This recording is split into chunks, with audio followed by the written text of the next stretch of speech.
சங்கீதம் 39 அதனுடைய 10வது வசனத்தினுடைய கடைசி பகுதி, நான் சோர்ந்து போனேன், நான் சோர்ந்து போனேன்.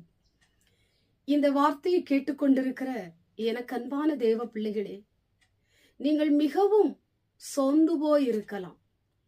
ஏதோ ஒரு காரியம் உங்களை சோர்வடைய பண்ணிக்கொண்டே இருக்கலாம்.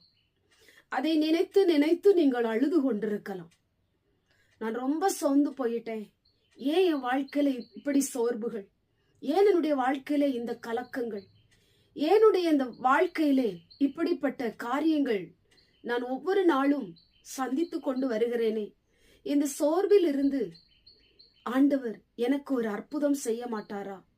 என் வாழ்க்கையே சோர்ந்து போய் இருக்கிறது, என்னால சந்தோஷமா இருக்க முடியல, என்னுடைய வாழ்க்கையில இப்படி இருக்கிறது என்று சொல்லி நித்தம் நித்தம் உங்களுடைய சோர்வை நினைத்தே நீங்கள் புலம்பிக் கொண்டிருக்கலாம்.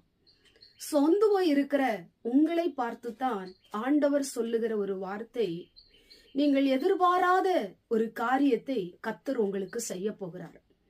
எதுலெல்லாம் நீங்க சோர்ந்து போய் இருக்கிறீங்களோ, எதுலெல்லாம் தளர்ந்து போய் இருக்கிறீங்களோ, எதுலெல்லாம் கலங்கி போய் இருக்கிறீங்களோ, எதை குறித்தெல்லாம் நீங்கள் அழுது கொண்டிருக்கிறீங்களோ, அதுல கர்த்தர் உங்களுக்கு எதிர்பாராத ஒரு அற்புதத்தை ஆண்டவர் செய்ய போகிறார்.